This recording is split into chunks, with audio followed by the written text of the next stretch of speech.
Jacó é uma das figuras centrais da Bíblia hebraica, nascido em uma família escolhida para um propósito especial. Sua vida é uma jornada notável, cheia de desafios, crescimento e momentos em que Deus interveio. Como filho de Isaque e neto de Abraão, Jacó fazia parte de uma família que recebeu uma promessa divina, tornar-se uma grande nação. Mas apesar dessas bênçãos, o caminho de Jacó não foi nada fácil. Seu nome, que pode ser entendido como aquele que agarra o calcanhar ou toma o lugar de outro, já indicava as lutas que enfrentaria. Desde o nascimento, quando segurou o calcanhar de seu irmão gêmeo Esaú, a vida de Jacó foi marcada por conflitos. À medida que cresciam, Jacó e Esaú tiveram uma relação conturbada. Uma das histórias mais conhecidas conta como Jacó, com a ajuda de sua mãe Rebeca, enganou seu pai Isaque para receber a bênção especial que era destinada a Esaú, o filho mais velho. Esse ato causou uma séria ruptura entre os irmãos e forçou Jacó a deixar sua casa e viver longe de sua família.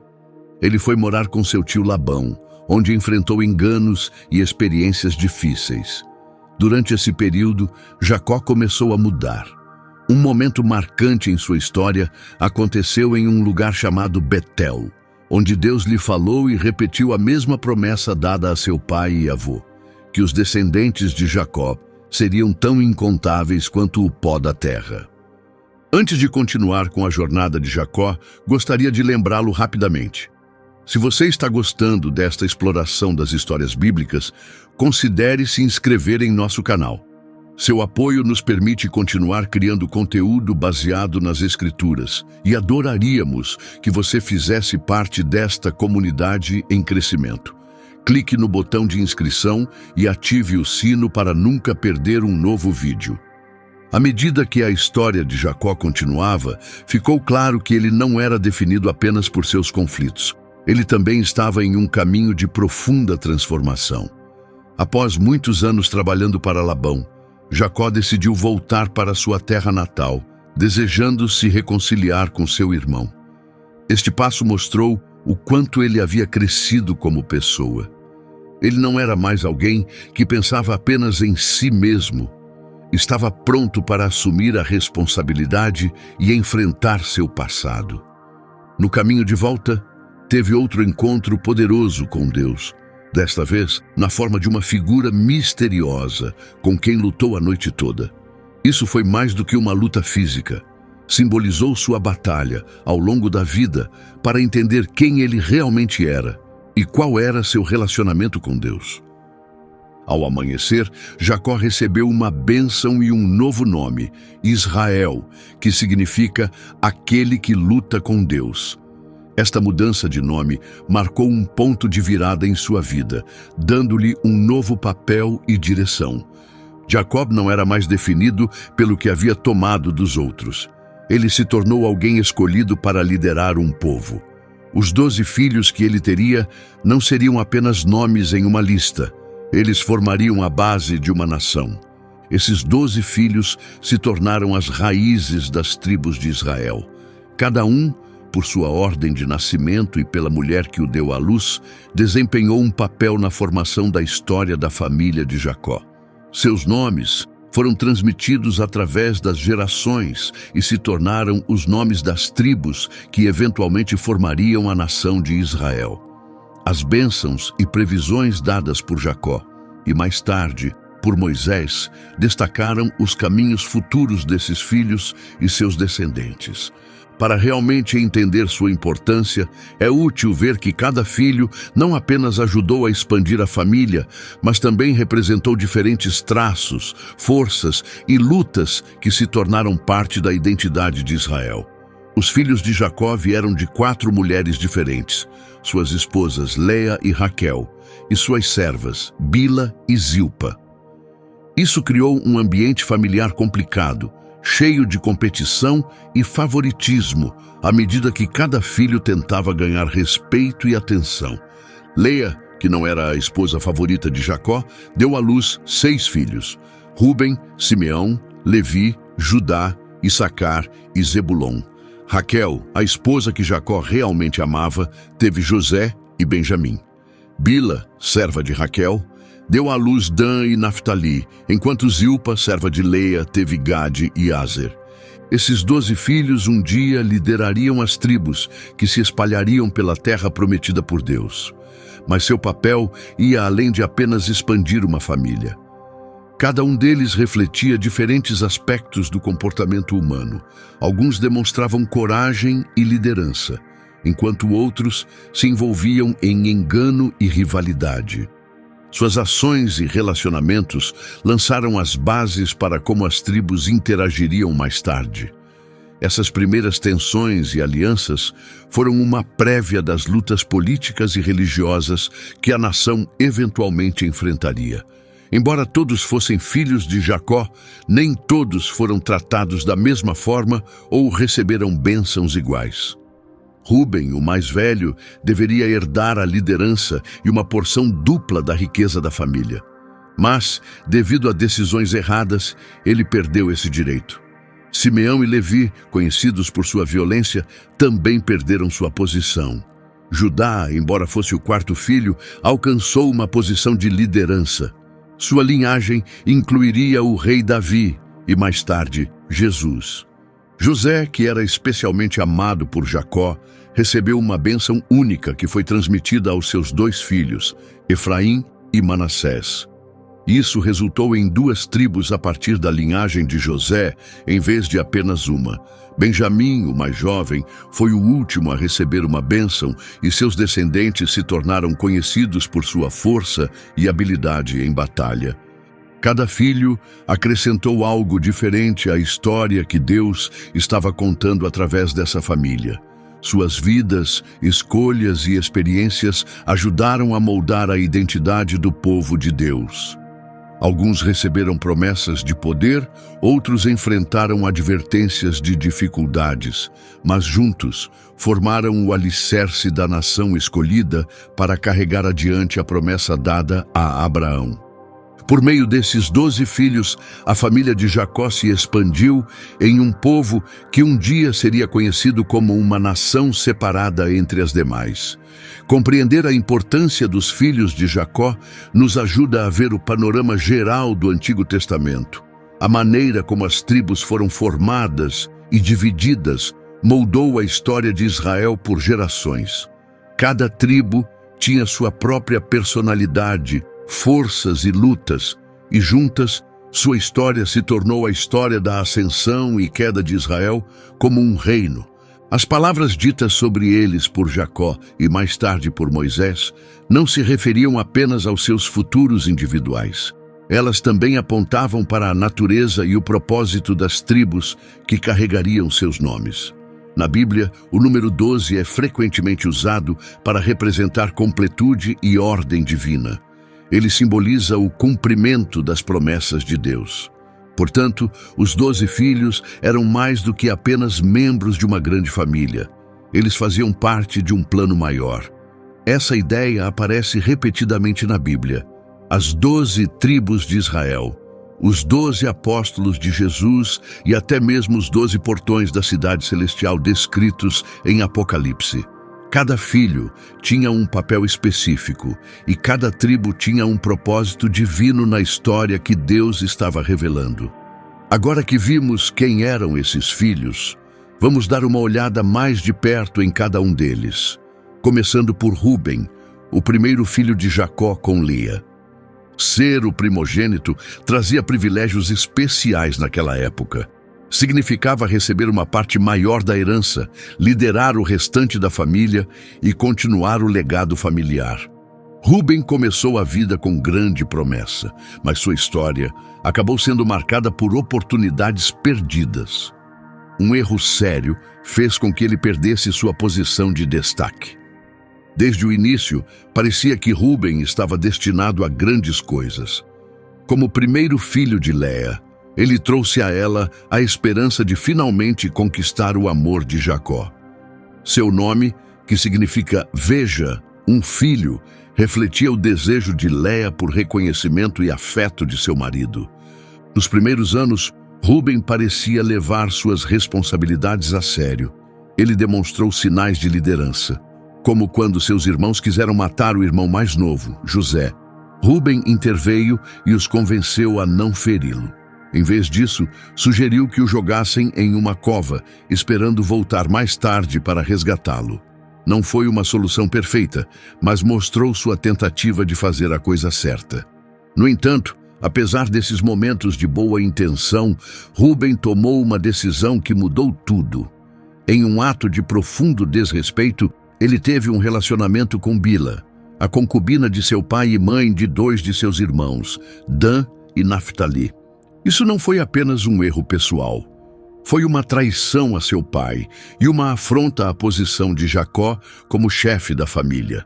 Esse ato imprudente custou a Rúben seu direito de primogenitura e prejudicou permanentemente seu lugar na família. Nos tempos antigos, tomar a concubina de um pai era muitas vezes visto como um ato ousado, uma tentativa de tomar o poder e desafiar a autoridade. Mas, no caso de Rúben, não foi uma demonstração de força. Foi uma falha grave de julgamento que revelou sua falta de controle e estabilidade emocional. Embora Jacó não tenha confrontado Rúben imediatamente, a traição o afetou profundamente. Deixou uma ferida em seu relacionamento que nunca foi curada. O que Rúben fez não foi apenas um erro pessoal. Foi um golpe na honra da família e na ordem que mantinha tudo unido.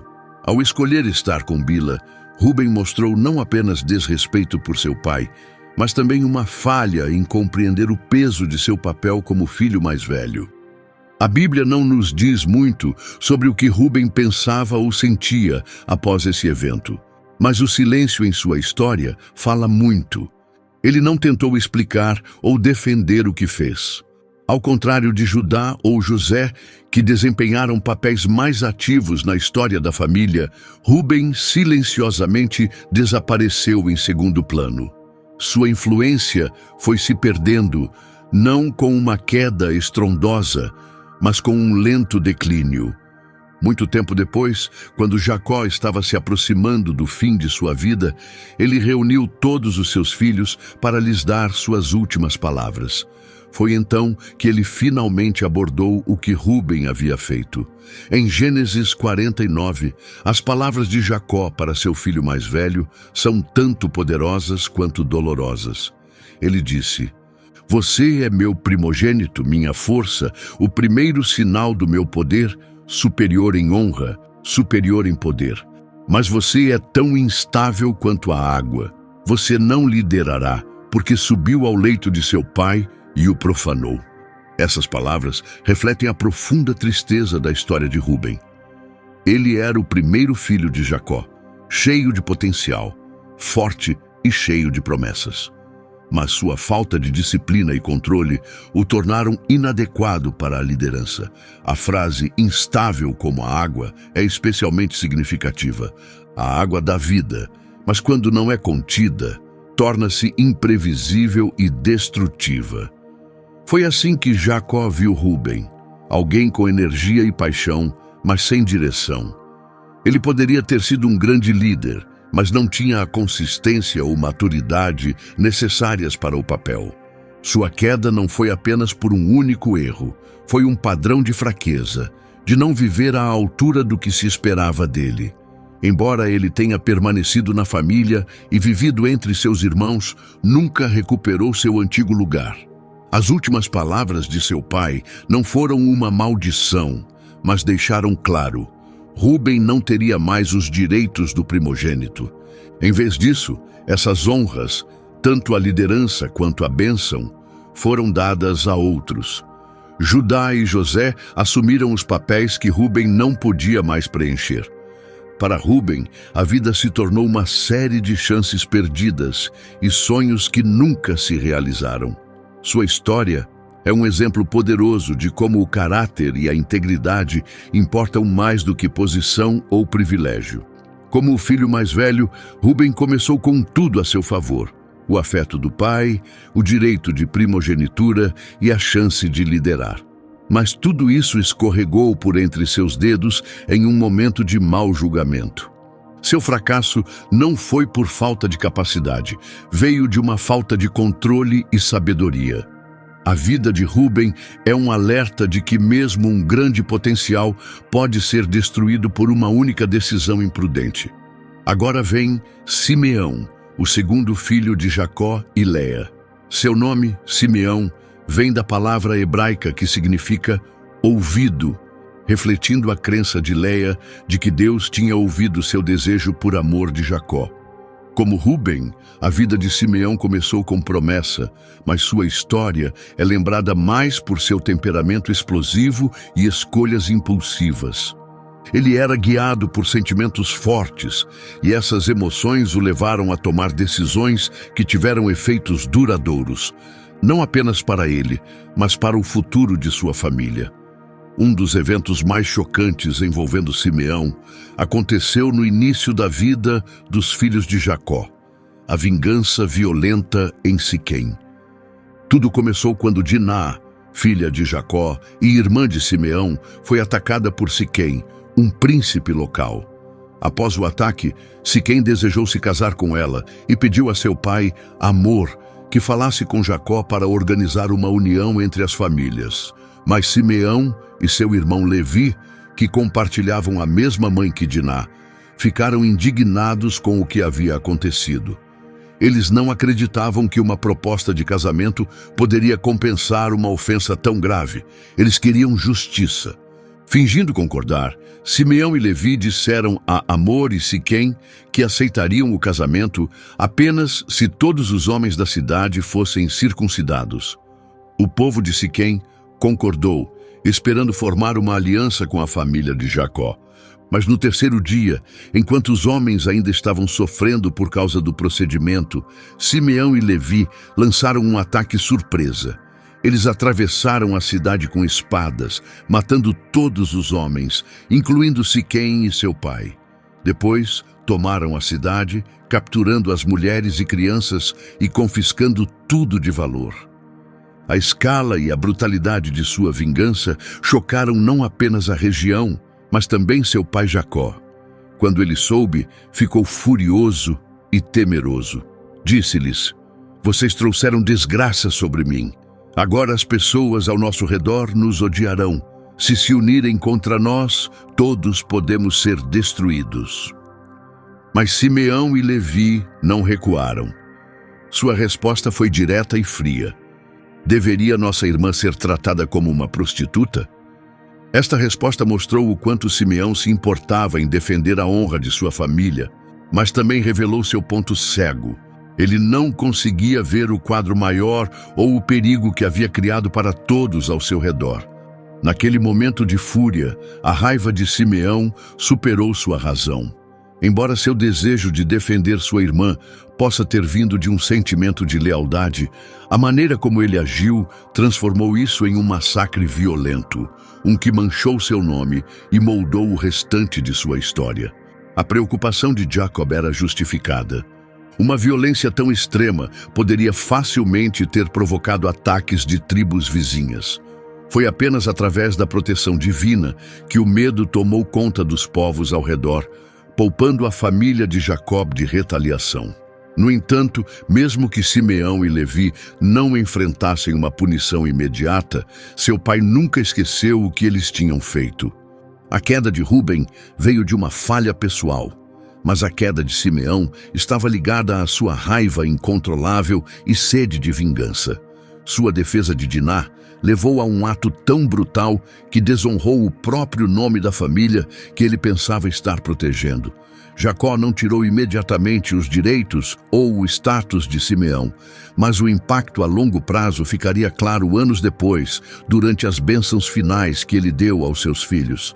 Após os acontecimentos em Siquém, Simeão desaparece um pouco em segundo plano, mas sua natureza agressiva e imprevisível continuou a se manifestar, especialmente na forma como tratava seu irmão mais novo, José. Como os outros irmãos, Simeão sentia amargura em relação a José. O favoritismo aberto de seu pai e os sonhos de grandeza de José despertaram ciúmes. Quando surgiu a oportunidade de se livrar de José, Simeão estava entre os que mais pressionavam por uma ação. Enquanto Rúben tentava poupar a vida de José, sugerindo que o deixassem em uma cova, Simeão apoiou o plano de vendê-lo como escravo. E depois ajudou a enganar Jacó, fazendo-o acreditar que José havia sido morto. Essa traição revelou ainda mais o lado duro da personalidade de Simeão. Também aumentou as rachaduras na família, divisões que levariam anos para cicatrizar. Quando uma fome forçou os filhos de Jacó a viajar para o Egito em busca de alimento, e eles, sem saber, ficaram frente a frente com seu irmão perdido, agora um poderoso líder, foi Simeão que José escolheu para prender como garantia de que os outros voltariam. Essa escolha não foi por acaso. José se lembrava do que Simeão tinha feito. Mantê-lo cativo foi, em muitos aspectos, um ato simbólico de justiça, uma forma de retribuição pelo sofrimento que ele causou anos antes. Ao longo de sua vida, Simeão mostrou ser alguém que deixava suas emoções dominarem. Ele se importava profundamente com a família, mas sua lealdade frequentemente se manifestava através da violência. Era rápido em agir, lento em refletir e sempre ansioso para assumir o controle quando sentia que algo estava errado. Essa natureza apaixonada o tornava alguém que você gostaria de ter ao seu lado em uma luta, mas também alguém que poderia ser perigoso quando não controlado. O que realmente diferenciava Simeão não era apenas sua raiva, mas sua recusa ou incapacidade de superar isso. Enquanto alguns de seus irmãos mudaram ao longo do tempo, aprendendo com seus erros, Simeão permaneceu endurecido e inflexível. Sua história é uma de intensidade sem equilíbrio, uma vida movida pelo fogo, mas sem a sabedoria para controlá-lo. Simeão nunca mudou. Permaneceu impulsivo e rápido para se irritar, sem jamais parecer aprender com seus erros passados. Seu profundo desejo de vingança acabou lhe custando a confiança de seu pai e deixou-o com um legado definido pela violência. Essa reputação o acompanhou pelo resto de sua vida. Levi, o terceiro filho de Jacó, e Léia, compartilhava muito dessa mesma intensidade. Como Simeão, ele teve um papel central em um dos episódios mais sombrios da história de sua família, o ataque brutal a Siquém. No entanto, ao contrário de Simeão, a história de Levi tomou um rumo diferente. Embora seus primeiros anos fossem marcados pela agressão, essa mesma natureza feroz seria um dia transformada, separando seus descendentes de uma maneira poderosa e sagrada. Levi e Simeão eram próximos tanto em idade quanto em temperamento. Sua lealdade à família era feroz, mas muitas vezes se manifestava por meio da violência. O exemplo mais notório disso foi sua vingança após o ataque à sua irmã Diná. Os dois irmãos responderam com um plano que foi ao mesmo tempo astuto e cruel. Eles fingiram aceitar a proposta de casamento entre Diná e Siquém, o príncipe que a havia violado, com uma condição: que todos os homens da cidade de Siquém fossem circuncidados. O povo concordou, esperando por paz e aliança. Mas no terceiro dia, enquanto os homens ainda se recuperavam do procedimento, Levi e Simeão lançaram seu ataque. Eles mataram todos os homens da cidade com uma precisão brutal. Isso não foi apenas uma resposta, foi um ato claro e calculado de vingança. Após o derramamento de sangue, eles tomaram tudo: mulheres, crianças, gado e bens, deixando para trás uma cena de devastação total. Levi, em particular, parecia consumido por uma necessidade de restaurar a honra a qualquer custo. Mas essa necessidade o levou a cruzar uma linha. Suas ações, embora enraizadas na lealdade familiar, mostraram uma perigosa falta de controle. Quando Jacob soube do que havia acontecido, ficou horrorizado. Em vez de sentir orgulho, foi tomado pelo medo. Vocês me tornaram um mau cheiro para os povos ao nosso redor, disse ele a Simeão e Levi. Se eles se unirem para nos atacar, podemos ser completamente destruídos. Levi não demonstrou arrependimento. Como Simeão, ele se manteve firme no que havia feito. Para ele, defender a dignidade de sua irmã valia o risco, mesmo que isso significasse desobedecer seu pai e colocar toda a sua família em perigo. Esse compromisso intenso com a honra da família definiu Levi em sua juventude, mas também escureceu seu legado. A decepção de seu pai era evidente, especialmente em suas palavras finais aos filhos. Quando Jacó deu suas bênçãos de despedida, Levi não recebeu uma mensagem de esperança ou promessa. Em vez disso, foi recebido com uma forte reprovação, um reconhecimento do mal que sua paixão descontrolada havia causado. Simeão e Levi são irmãos, suas espadas são ferramentas de violência. Não quero parte nos seus planos, não participarei de suas reuniões, pois em sua ira mataram homens e aleijaram bois sem remorso. Sua ira é amaldiçoada, tão feroz e cruel. Eu os espalharei por Jacó e os dispersarei em Israel. Com essas palavras duras, Jacó retirou de Levi qualquer futuro de liderança e previu que seus descendentes seriam espalhados entre o povo de Israel. Embora a raiva de Levi pudesse ter vindo de um sentimento de lealdade, era feroz e descontrolada. Seu temperamento era perigoso, não apenas para ele, mas para toda a comunidade. A paixão de Levi poderia ter sido uma força poderosa para o bem, mas sem equilíbrio e sabedoria, trouxe apenas dor e desordem. O julgamento de Jacó soava definitivo, e por um tempo parecia que o legado de Levi seria o de uma promessa arruinada. No entanto, a história de Levi não terminou em desgraça. Ao contrário de Simeão, que desapareceu em meio à obscuridade e conflitos, a natureza ardente de Levi acabou sendo redirecionada. Seus descendentes passaram por uma poderosa transformação que deu à sua tribo um papel significativo na história de Israel. Essa mudança ocorreu muito mais tarde, nos dias de Moisés. Enquanto os israelitas vagavam pelo deserto, um momento decisivo chegou. Quando o povo adorou o bezerro de ouro no Monte Sinai, traindo a aliança com Deus, foi a tribo de Levi que se destacou. Eles se uniram a Moisés, posicionando-se firmemente contra a idolatria. Cumpriram o comando de Deus, agindo rapidamente para restaurar a ordem e honrar seu nome. Esse ato ousado de lealdade ainda era preenchido com a mesma energia ardente que Levi tinha, mas desta vez foi usado em serviço a Deus. Sua paixão agora estava alinhada com um propósito divino. Por causa de sua posição inabalável pelo que era certo, os levitas foram escolhidos para um chamado especial e sagrado. Moisés declarou sua dedicação, marcando um ponto de virada na história de Levi. A partir daquele momento, os levitas foram separados para servir no tabernáculo, cuidando do espaço sagrado onde a presença de Deus habitava. Tornaram-se guias espirituais de Israel, professores da lei, guardiões da adoração e sacerdotes que ofereciam sacrifícios em nome do povo. Assim, embora Levi tenha começado com um legado marcado por derramamento de sangue, seus descendentes se tornaram conhecidos por sua devoção e serviço a Deus. A profecia de Jacó sobre sua dispersão se cumpriu, mas não como um castigo. Em vez disso, os levitas foram espalhados entre todas as tribos, colocados estrategicamente para ensinar e manter os mandamentos de Deus onde quer que fossem.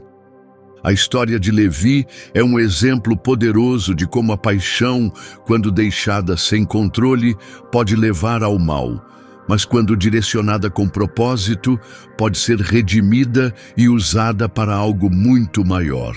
Quando a paixão é refinada e alinhada com o propósito de Deus, pode se transformar em uma força poderosa para o bem. Judá, o quarto filho de Jacó e Leia, se destaca como uma das figuras mais importantes e complexas da Bíblia. Sua história é uma de transformação pessoal. Ele começou com sérias falhas morais, mas com o tempo tornou-se um líder e um símbolo de redenção.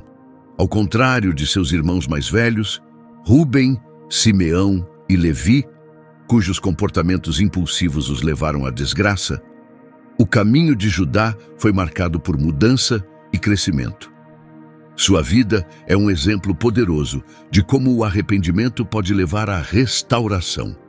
No início, Judá não era esperado para desempenhar um papel de liderança. Como quarto filho, ele não tinha direito natural à liderança ou à herança. Essas honras tradicionalmente pertenciam ao primogênito. Ele nasceu em uma família cheia de tensão e rivalidade. Sua mãe, Leia, o chamou de Judá, que significa louvor, em gratidão a Deus após anos se sentindo desprezada por Jacó. Crescer em uma família tão dividida moldou os primeiros anos de Judá. Como seus irmãos, ele experimentou a pressão de competir pela atenção do pai. O primeiro grande momento de Judá na história ocorre durante um dos episódios mais sombrios na vida da família, quando os irmãos se voltaram contra José. José, o filho favorito, havia irritado seus irmãos com sonhos que sugeriam que ele um dia governaria sobre eles. O ciúme deles se transformou em ódio e começaram a planejar matá-lo. Mas foi Judá quem propôs uma ideia diferente. Em vez de matar José, ele sugeriu que o vendessem a mercadores que passavam. "O que ganharemos se matarmos nosso irmão e escondermos seu sangue?", disse ele. "Vamos vendê-lo. Afinal, ele é nossa própria carne e sangue." Essa proposta era prática, evitava o derramamento de sangue e trazia dinheiro, mas ainda era uma traição. A escolha de Judá pode ter poupado a vida de José, mas levou a anos de sofrimento, tanto para José quanto para seu pai, Jacó. Os irmãos, então, criaram uma mentira elaborada, mergulhando a túnica de José no sangue de um bode e dizendo a Jacó que um animal selvagem o havia matado. Judá, como os outros, observou em silêncio enquanto seu pai era consumido pela dor. Ele carregou o peso dessa mentira por anos. Logo depois, a vida pessoal de Judá tomou um rumo difícil. A Bíblia muda o foco para uma história que nos dá uma visão mais profunda de seu caráter e o início de sua transformação. Judá deixou sua família e se mudou para Canaã, onde se casou com uma mulher local e teve 3 filhos, Onã e Selá. Mas os problemas o seguiram. Seu filho mais velho, fez o que era mal aos olhos do Senhor e morreu, deixando sua esposa Tamar viúva. Seguindo o costume do casamento levirato, Judá disse a seu segundo filho, Onã, para se casar com Tamar e ter filhos em nome de Mas Onã se recusou a cumprir esse dever, e ele também foi morto por Deus. Tamar ficou viúva pela segunda vez, ainda sem filhos. Com medo de perder seu filho mais novo, Selá, Judá quebrou sua palavra e se recusou a permitir que ele se casasse com Tamar. Isso deixou Tamar em uma posição extremamente vulnerável, sem marido ou filhos, o que na antiguidade significava não ter segurança nem futuro. Mas Tamar não estava disposta a aceitar esse destino. Determinada a preservar seu lugar na família e continuar sua linhagem, ela elaborou um plano ousado. Ela se disfarçou de prostituta e esperou à beira da estrada por onde sabia que Judá passaria. Judá não a reconheceu e a procurou, oferecendo pagamento por seus serviços. Sem saber, ele estava entrando em uma situação que logo revelaria suas próprias falhas. Mais tarde, quando Tamar ficou grávida, Judá, ainda sem saber que era o pai, foi rápido em julgá-la. Ele pediu que ela fosse punida, até mesmo condenada à morte, pelo que considerava um comportamento imoral. Mas Tamar revelou calmamente a verdade. Ela apresentou os itens pessoais que Judá havia lhe dado durante o encontro: seu selo, seu cordão e seu cajado. Naquele momento, Judá foi forçado a enfrentar a verdade sobre si mesmo. Ele percebeu a profundidade de sua hipocrisia e declarou: "Ela é mais justa do que eu, pois eu não a dei a meu filho Selá." Esse momento foi um ponto de virada na vida de Judá. Pela primeira vez, ele assumiu seus erros. Foi um momento de fracasso e crescimento, em que ele admitiu seu erro e reconheceu a coragem e integridade de Tamar. A partir desse ponto, Judá começou a mudar. Anos depois, sua transformação se tornaria ainda mais evidente. Uma grande fome forçou os filhos de Jacó a viajar para o Egito em busca de grãos. Sem saber, eles se encontraram com José, o mesmo irmão que haviam traído e vendido como escravo, agora um líder poderoso. Quando chegaram diante dele, José não revelou sua identidade. Em vez disso, testou o coração dos irmãos. Exigiu que trouxessem seu irmão mais novo, Benjamim, para provar que estavam dizendo a verdade. Essa exigência atingiu Judá profundamente. Anos antes, ele ajudara a enviar José embora. Agora, enfrentava a possibilidade de perder outro irmão, um que seu pai amava profundamente. Mas Judá não era mais o mesmo homem de antes. Ele se levantou e prometeu a seu pai que assumiria pessoalmente a responsabilidade pela segurança de Benjamim. "Eu garanto o seu retorno", disse ele. "Se eu falhar, você poderá me culpar pelo resto da vida." Mais tarde, quando José criou um teste final, acusando Benjamim de roubo para ver como os irmãos reagiriam, foi Judá quem mais uma vez se destacou. Em um dos momentos mais emocionantes de toda a Bíblia, Judá implorou pela vida de Benjamim. Ele se ofereceu como escravo no lugar do irmão, suplicando: "Por favor, deixe-me ficar no lugar do menino. Deixe-o voltar com seus irmãos." Essa oferta de sacrifício não era apenas um ato de coragem. Era a prova da transformação de Judá. O homem que uma vez havia vendido seu próprio irmão, agora estava disposto a se tornar um escravo para salvar outro. Sua jornada, que começou com traição e fracasso, o levou a um lugar de honra e redenção. As palavras de Judá não eram apenas sobre proteger Benjamim. Estavam carregadas de preocupação com o desgosto de seu pai e de um profundo arrependimento por suas próprias escolhas passadas. O apelo de Judá para tomar o lugar de Benjamim foi um ato altruísta, que mostrou o quanto ele havia mudado. Aquele momento de sacrifício rompeu as defesas de José. Ao ver a disposição de Judá em abrir mão de sua própria liberdade para salvar seu irmão, José foi tomado pela emoção e chorou. Ele não conseguiu mais manter o disfarce, revelou sua identidade e perdoou os irmãos que uma vez o traíram. Esse ato de coragem e compaixão de Judá contrastava completamente com seu passado. O homem que uma vez sugeriu vender José, agora se oferecia no lugar de Benjamim. Era a prova de uma profunda transformação. Judá havia se tornado o tipo de líder que sua família precisava. Sua jornada é um dos exemplos mais poderosos de redenção na Bíblia. Judá começou como alguém que traiu seu irmão e enganou seu pai. Mas, por meio da dor, da perda e do arrependimento sincero, ele se transformou em alguém disposto a arcar com o custo dos erros dos outros.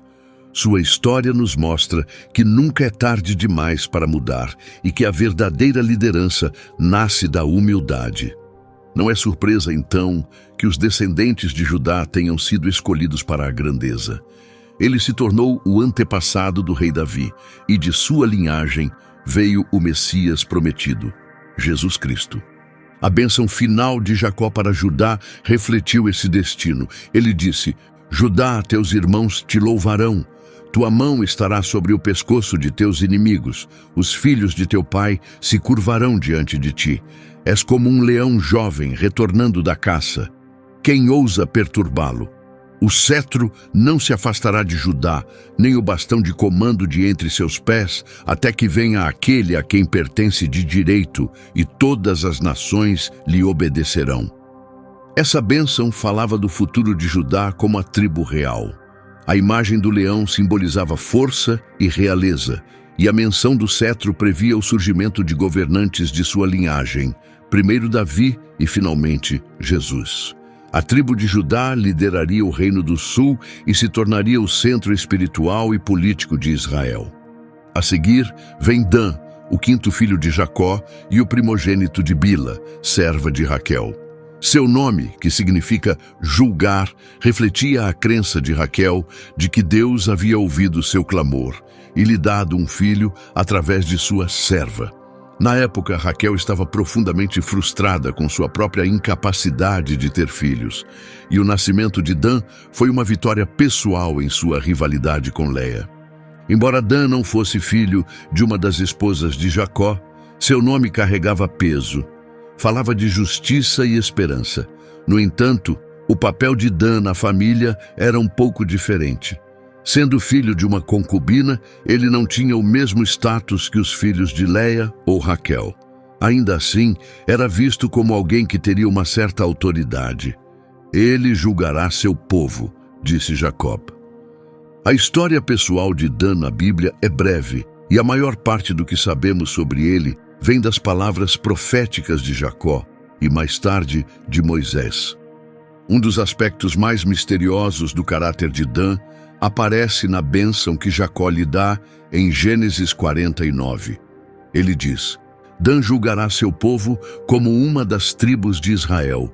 Dan será uma serpente junto ao caminho, uma víbora ao longo da vereda, que morde os calcanhares do cavalo, fazendo seu cavaleiro cair para trás. É uma imagem estranha e marcante, cheia de promessa e perigo. Essa descrição retrata Dan como astuto e potencialmente perigoso. A comparação com uma serpente sugere furtividade e estratégia, mas também indica engano e traição. Embora Dan tenha sido chamado para um papel de liderança, essa bênção também apontava para um lado mais sombrio de seu legado. E essa escuridão acabaria surgindo. A tribo de Dan, que inicialmente deveria proteger e guiar Israel, acabou se desviando para a idolatria. Foram os primeiros a introduzir oficialmente falsos deuses na terra, afastando o povo de sua fé no único Deus verdadeiro. A breve história de Dan serve como um alerta. Poder sem integridade pode levar à ruína. Mesmo aqueles com responsabilidade e influência podem cair quando perdem de vista a retidão. A imagem da serpente não é apenas poética, é uma profecia de como as escolhas de Dan moldariam negativamente o futuro de sua tribo. Depois vem Naftali, o sexto filho de Jacó e o segundo nascido através de Bila, serva de Raquel, tornando-o o irmão completo de Dan. Seu nome, que significa minha luta, foi escolhido por Raquel para refletir a profunda competição que ela sentia com sua irmã Leia. Ainda incapaz de ter filhos por conta própria, Raquel viu o nascimento de Naftali através de sua serva como uma vitória pessoal. O nome Naftali reflete a luta emocional de Raquel, seus esforços contínuos para ganhar reconhecimento aos olhos de seu marido e em sua rivalidade com Leia. Ao contrário de vários de seus irmãos, a vida de Naftali não é marcada por conflitos ou escândalos. Na verdade, a Bíblia nos oferece muito pouco drama envolvendo ele. Em vez de focar em suas ações, as Escrituras destacam suas características e o caráter de seus descendentes. A bênção de Jacó para Naftali é breve, mas cheia de significado. Ele diz: Naftali é uma gazela solta. Ele pronuncia belas palavras. Essa imagem graciosa de um cervo correndo livremente sugere velocidade, agilidade e uma sensação de liberdade. A menção a belas palavras sugere eloquência, um talento para a fala ou narração. Enquanto muitos dos filhos de Jacó eram conhecidos por sua força, liderança ou conflitos, Naftali se destaca por sua natureza mais gentil. Sua bênção enfatiza a criatividade e a expressão em vez da dominação ou poder. Naftali traz equilíbrio à família, um lembrete de que nem toda força vem da espada. Parte da influência vem das palavras, da graça e da paz. Naftali não é lembrado por vencer batalhas ou realizar grandes feitos de força. Em vez disso, seu legado está ligado à liberdade de movimento e à beleza da expressão. Sua tribo tornou-se conhecida por sua velocidade e bravura, eventualmente se estabelecendo na região fértil próxima ao Mar da Galileia, um lugar famoso por sua beleza e terras produtivas.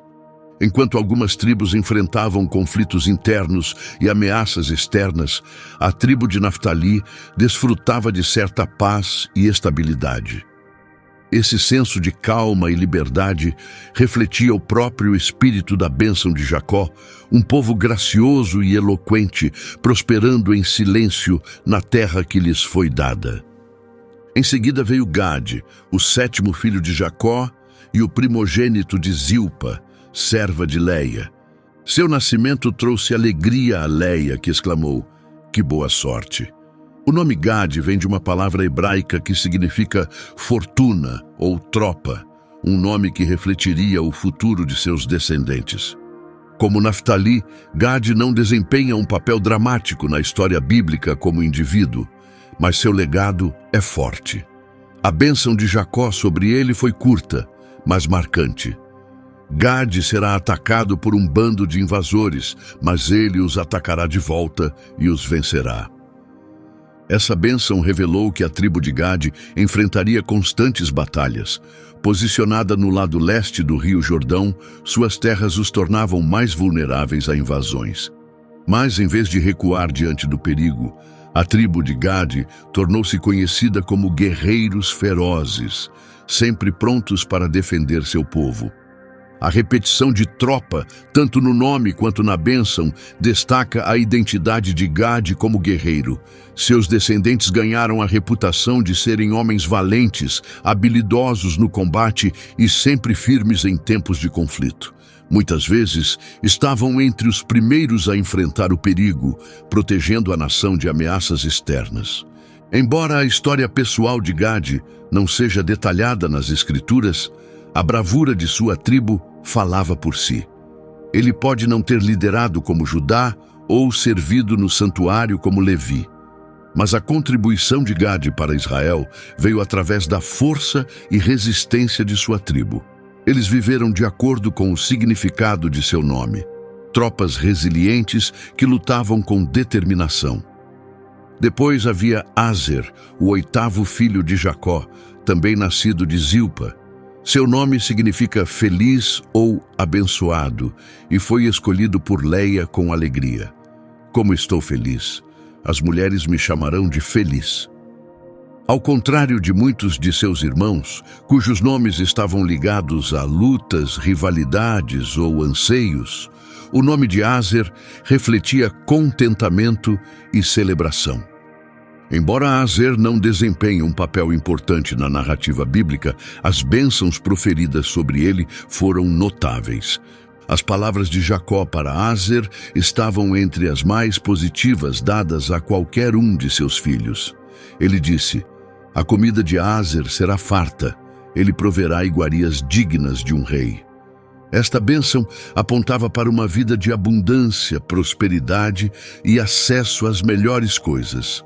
Aser é retratado como alguém que vive em paz e riqueza, seus descendentes desfrutando da fartura de terras férteis e compartilhando com outros.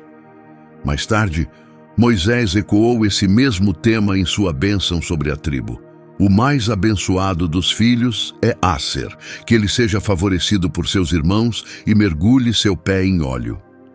Essa imagem do óleo não é apenas poética. Ela simboliza a riqueza da terra que a tribo de Aser herdaria.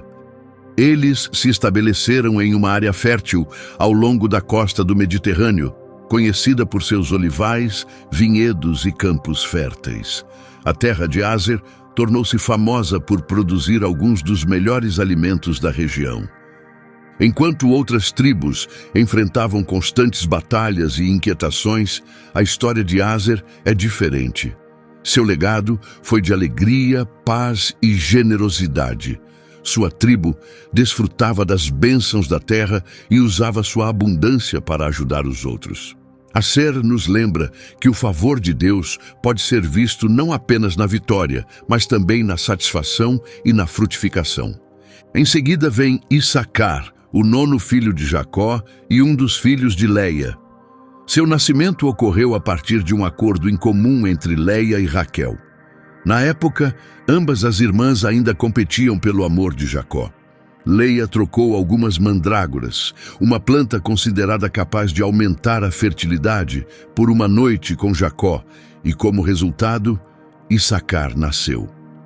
Leia o nomeou Issacar, que significa recompensa ou salário, vendo seu nascimento como um sinal de que Deus havia honrado sua persistência.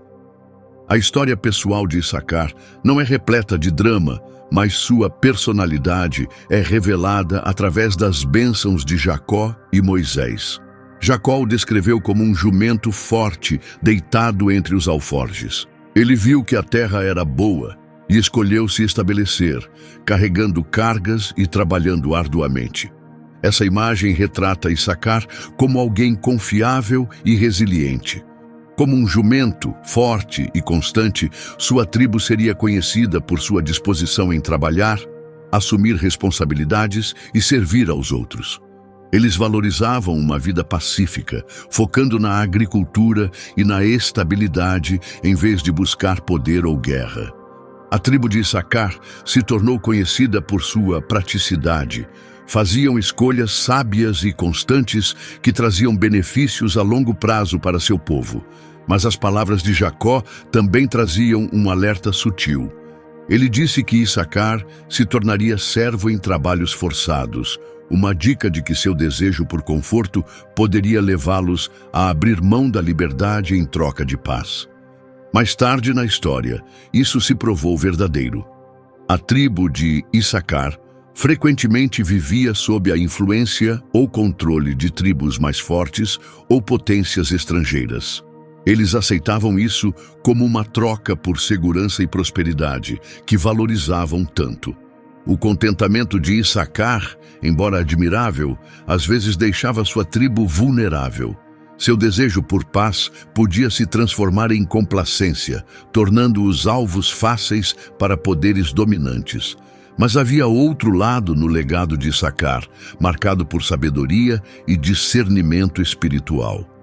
Na bênção de Moisés, os descendentes de Issacar são retratados como pessoas de entendimento, respeitadas por seu conhecimento dos tempos e capacidade de oferecer orientação sábia. Eram pensadores e conselheiros, frequentemente consultados para julgamento e direção. Conhecidos por criar líderes e estudiosos sábios, desempenharam um papel significativo na vida intelectual e espiritual de Israel. A tribo de Issacar se destacou por seu equilíbrio, fortes, humildes, trabalhadores e, ao mesmo tempo, profundamente reflexivos. Trouxeram estabilidade para a nação, combinando serviço com discernimento, trabalho físico com um profundo compromisso com a verdade e a retidão. Em seguida vem Zebulon, o 10º filho de Jacó e o 6º de Leia. Leia o chamou de Zebulon, que significa morada ou honra, na esperança de que Jacó agora a reconhecesse e a honrasse por ter gerado tantos filhos. Embora a Bíblia não forneça muitos detalhes sobre a vida pessoal de Zebulon, as bênçãos que ele recebeu de Jacó e Moisés revelam o papel futuro de sua tribo. A bênção de Jacó apontava para uma vida ligada ao mar. Os descendentes de Zebulon viveriam perto da costa e se envolveriam em comércio e viagens. Isso os diferenciava de muitas outras tribos, que eram principalmente agricultores ou pastores.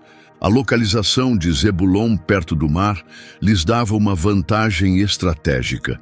Tornaram-se comerciantes, negociantes e marinheiros, conectando Israel a outras nações e trazendo bens que não eram produzidos localmente. Seu acesso a rotas comerciais e cidades costeiras como Sidom os tornou uma parte essencial da economia de Israel. Moisés ecoou isso em sua bênção, dizendo: Alegra-te, Zebulon, em suas saídas, e Issacar em suas tendas. Era uma celebração de suas forças únicas, o espírito aventureiro de Zebulon e a tranquilidade de Issacar. Enquanto Issacar se concentrava em trabalhar a terra e estudar a lei, Zebulon explorava o mundo do comércio. Juntas, as duas tribos formaram uma parceria poderosa. Uma permanecia enraizada, a outra explorava. Uma cultivava os campos, a outra trazia mercadorias de terras distantes.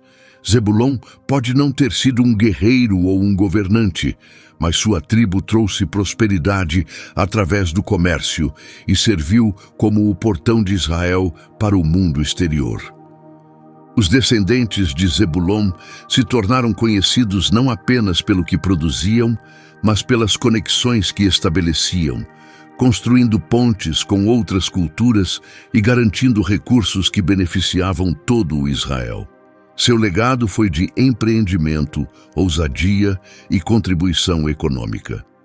José, o 11º filho de Jacó e o primeiro filho de Raquel, nasceu em uma família já marcada por rivalidade e favoritismo. Seu nascimento trouxe imensa alegria a Jacó, especialmente porque Raquel, sua esposa mais amada, havia esperado anos para ter um filho. Esse nascimento tão aguardado tornou José especialmente querido ao coração de seu pai. Esse profundo afeto era impossível de esconder e rapidamente se tornou uma fonte de tensão entre os irmãos. Enquanto os outros eram filhos de Leia, Zilpa e Bila, José ocupava um lugar único na família, não apenas como filho de Raquel, mas como o claro favorito. Esse favoritismo ficou mais evidente no presente que José recebeu de seu pai. Um manto ricamente decorado, muitas vezes lembrado como o manto de muitas cores. Mais do que uma simples veste, ele simbolizava um status especial. Para seus irmãos, parecia que Jacó estava preparando José para uma posição de liderança, algo que eles achavam profundamente injusto, especialmente porque ele era um dos mais jovens. A singularidade de José não terminava com o manto. Ainda adolescente, ele começou a compartilhar sonhos vívidos que insinuavam um futuro em que ele se elevaria acima do restante de sua família. Em um sonho, feixes de trigo, representando seus irmãos, se curvavam diante do seu próprio feixe.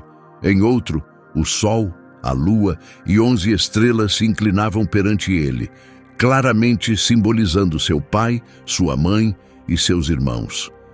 Em vez de guardar esses sonhos para si, José os contou à sua família. Isso só aumentou o ressentimento de seus irmãos, que viam suas palavras como arrogantes e insultuosas. Até mesmo Jacó, que o amava profundamente, o repreendeu, embora não pudesse deixar de se perguntar se os sonhos significavam algo mais. O ciúme entre os irmãos eventualmente alcançou um nível perigoso. Um dia, Jacó enviou José para verificar como eles estavam enquanto cuidavam dos rebanhos, longe de casa. Quando os irmãos viram José se aproximando, vestindo aquele manto inconfundível, viram uma oportunidade. "Lá vem o sonhador", zombaram. "Vamos matá-lo, jogá-lo em uma cova e dizer que um animal selvagem o devorou." Mas Rúben, o mais velho, interveio. Ele os convenceu a não matar José, sugerindo que o deixassem na cova, com a intenção de resgatá-lo secretamente depois. No entanto, enquanto Rúben estava ausente, Judá propôs outra ideia. Por que não vender José a um grupo de mercadores ismaelitas que passava? Assim, poderiam se livrar dele sem derramar sangue e ainda ganhariam dinheiro. Os irmãos concordaram. Por 20 peças de prata, venderam José, traindo seu próprio irmão.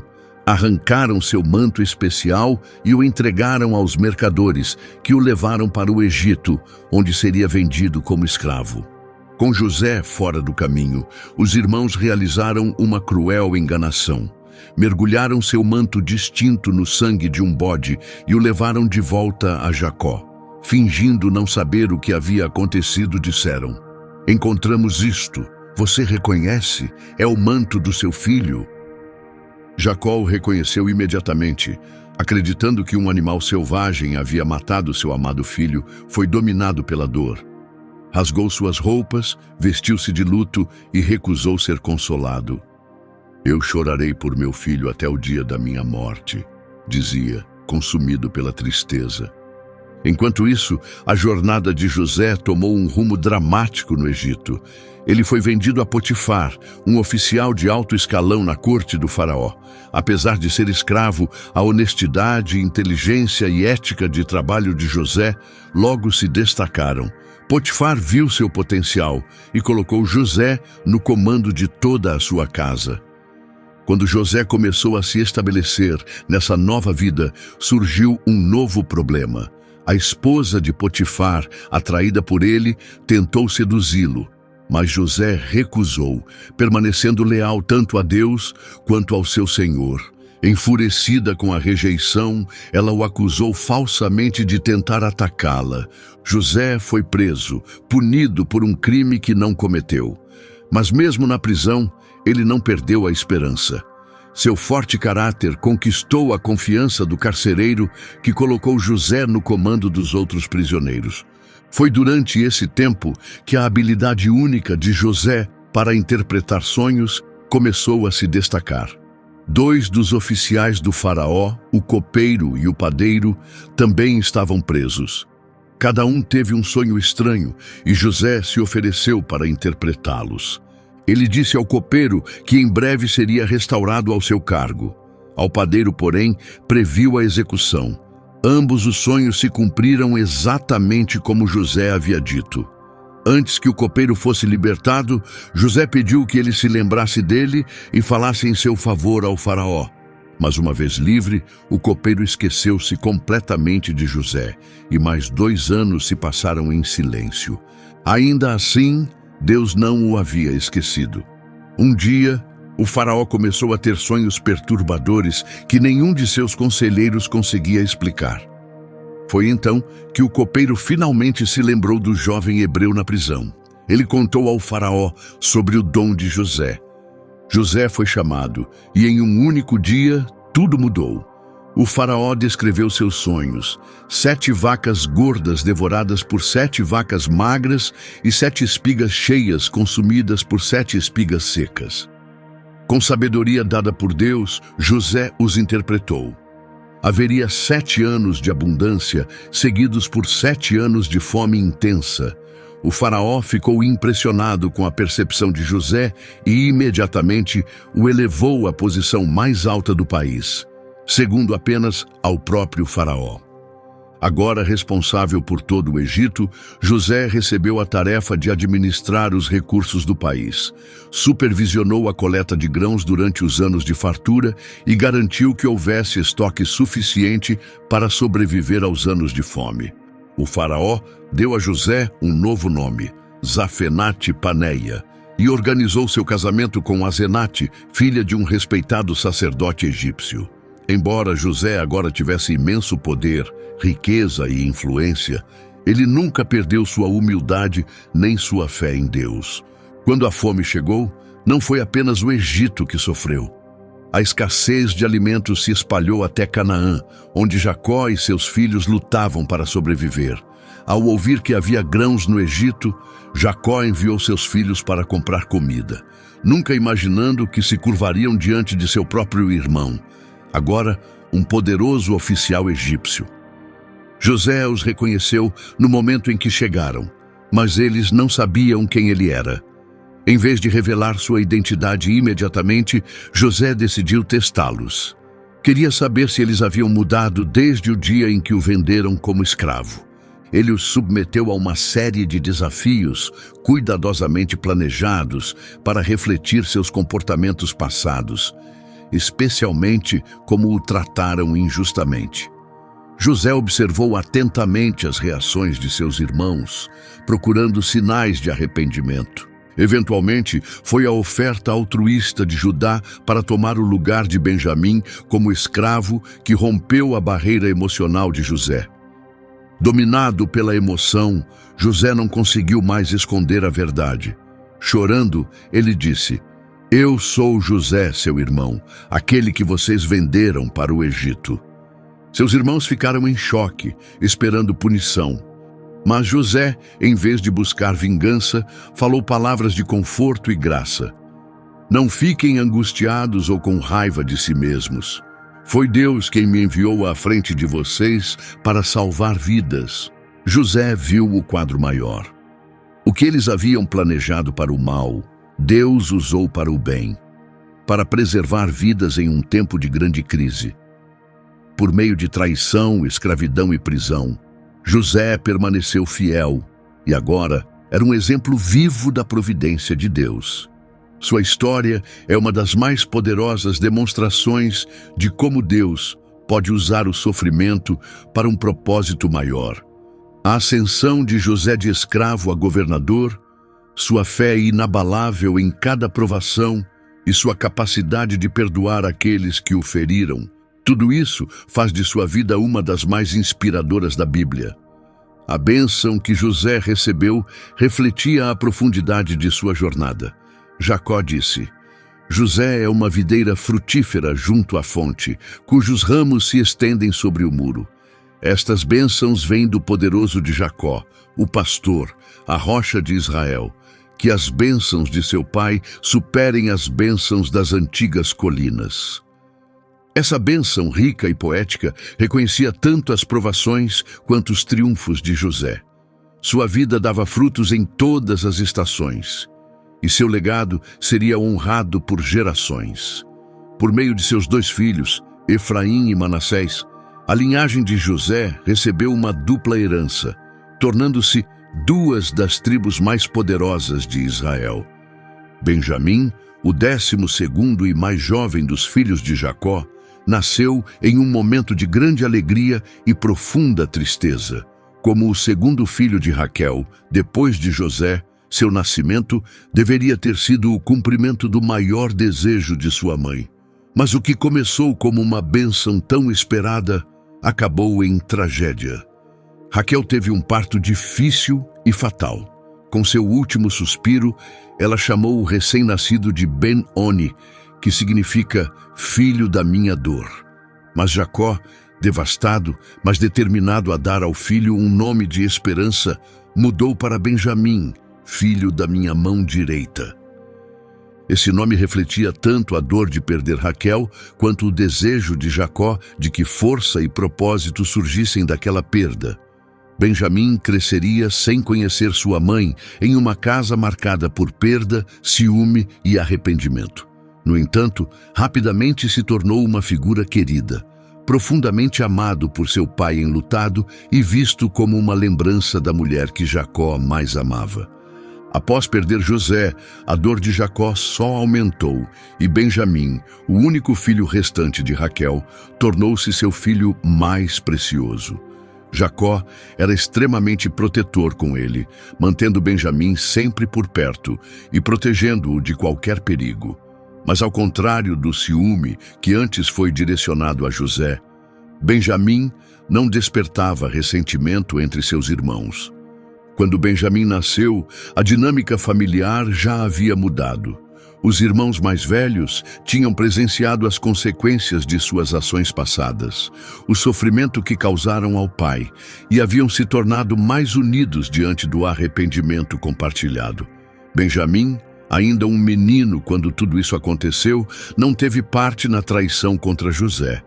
Em vez disso, ele se tornou uma figura de inocência e união, uma chance para os irmãos fazerem melhores escolhas e protegerem, em vez de ferirem, os seus.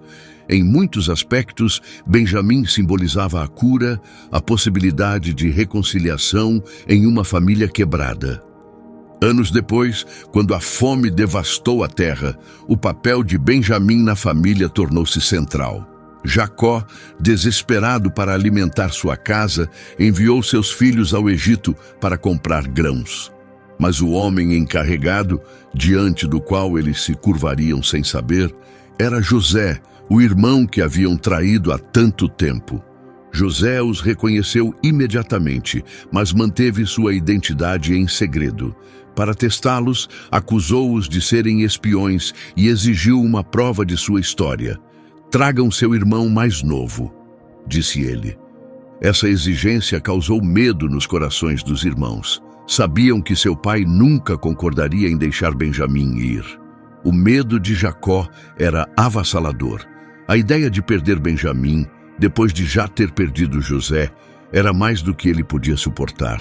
Quando os irmãos voltaram a Canaã e contaram o que o oficial egípcio havia dito, Jacó foi tomado pelo desespero. Enviar Benjamim ao Egito parecia impensável. Ele não conseguia suportar o risco de perder o último elo com Raquel. Jacó, consumido pela dor e pelo medo, clamou em desespero: "Vocês tiraram tudo de mim. José se foi, Simeão se foi, e agora querem levar Benjamim também. Tudo está contra mim." Para Jacó, Benjamim era muito mais do que seu filho mais novo. Ele era a memória viva de Raquel, a última parte da mulher que ele mais amou. A ideia de perder Benjamim era insuportável. No início, Jacó recusou-se a enviá-lo, mas à medida que a fome se agravava e a fome ameaçava toda a família, ele cedeu, comovido pela promessa solene de Judá de proteger Benjamim com sua própria vida. Quando os irmãos retornaram ao Egito, levando Benjamim com eles, tudo mudou. José, ainda escondendo sua identidade, ficou profundamente emocionado ao ver seu único irmão de sangue. A última vez que tinha visto Benjamim, ele era apenas uma criança. Agora, estava diante dele como um jovem, inocente e alheio à dor e traição que haviam destruído a família. José, tomado pela emoção, ordenou um banquete para seus irmãos. Ele os colocou sentados por ordem de idade, um gesto que os deixou perplexos, e deu a Benjamim 5 vezes mais comida que aos outros. Mas isso não era para provocar inveja, e sim para ver como os irmãos reagiriam. Repetiriam o mesmo erro que cometeram com José? Ou tinham mudado? Então veio o teste final. José mandou que sua taça de prata fosse escondida no saco de Benjamim. Depois que os irmãos partiram, ele enviou seu mordomo atrás deles, acusando-os de roubo. Confiantes em sua inocência, os irmãos declararam que se a taça fosse encontrada, aquele que a possuísse se tornaria escravo. Mas quando foi descoberta no saco de Benjamim, o mundo deles desmoronou. Devastados, rasgaram suas roupas e retornaram ao palácio de José. Lá, Judá deu um passo à frente. Ele havia feito uma promessa de proteger Benjamim e estava disposto a cumpri-la. Ofereceu-se no lugar de Benjamim. "Por favor, deixe-me ficar como seu escravo, que o menino volte para casa com seus irmãos." Esse apelo poderoso revelou o quanto Judá havia mudado. Já não era o irmão que havia vendido José por prata. Agora era um homem disposto a sacrificar tudo por sua família. José não conseguiu se conter mais. Tomado pela emoção, mandou todos saírem da sala e começou a chorar. "Eu sou José", revelou. "Meu pai ainda está vivo?" Seus irmãos ficaram paralisados, sem saber como responder. Mas José os tranquilizou, abraçou Benjamim e chorou em seu ombro. Após toda a dor, traição e anos separados, aquele reencontro foi um momento de cura. Benjamim, sem sequer saber, tornou-se a chave para restaurar uma família destruída. Sua presença trouxe a verdade à tona, expôs o crescimento de seus irmãos e ajudou a consertar o que antes parecia irremediavelmente perdido. Embora Benjamim tenha desempenhado um papel discreto, seu impacto foi profundo. Sua vida revelou o melhor nas pessoas ao seu redor, especialmente em Judá. Enquanto a história de José é sobre superar adversidades em uma terra estrangeira, a de Benjamim é sobre manter a família unida por meio da inocência, do amor e da esperança. Ele era uma lembrança do que havia sido perdido e do que ainda poderia ser recuperado, através da graça, da humildade e do poder da reconciliação. No final, Benjamim não foi apenas o filho mais jovem e mais amado, ele se tornou a centelha que ajudou a reunir sua família fragmentada. Sua vida, protegida pela devoção dos irmãos e pelo perdão de José, tornou-se um poderoso símbolo de novos começos. Embora a história pessoal de Benjamim não tenha o drama intenso de seus irmãos mais velhos, sua presença foi crucial para a cura e sobrevivência da casa de Jacó. A bênção pronunciada sobre Benjamim foi marcante. Benjamim é um lobo voraz, de manhã devora sua presa, à tarde reparte os despojos. Isso apontava para uma tribo conhecida por guerreiros ferozes e destemidos, audazes em batalha, agressivos quando necessário e capazes de grandes vitórias. Mas essa mesma intensidade mais tarde traria conflitos internos que quase destruíram a tribo. Através de cada bênção e cada provação, de cada ato de traição e momento de redenção, Deus estava trabalhando, moldando essa família complexa na fundação de uma nação. Cada filho, com suas forças e fraquezas, desempenhou um papel na criação de um povo escolhido para carregar a promessa de Deus e refletir sua luz para o mundo. Suas histórias nos lembram de algo vital. Nenhuma vida está além da restauração, nenhum fracasso está além da redenção. Cada jornada, por mais quebrada que seja, pode se tornar parte de algo significativo nas mãos de Deus. Então, ao olharmos para as vidas dos 12 filhos de Jacó, que também possamos olhar para dentro de nós, que as histórias deles nos desafiem. Estamos usando nossos talentos para algo maior? Estamos deixando os erros do passado nos definir ou permitindo que Deus nos molde através deles?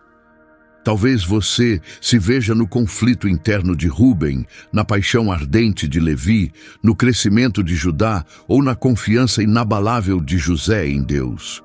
Onde quer que você esteja em sua jornada, a mensagem é clara. Deus pode pegar os pedaços espalhados da sua vida e entrelaçá-los em seu propósito maior. Se esta caminhada pela vida dos filhos de Jacó o inspirou, não deixe que termine aqui. Toque no botão de curtir, compartilhe este vídeo com outros que buscam uma compreensão mais profunda e, o mais importante, inscreva-se em nosso canal.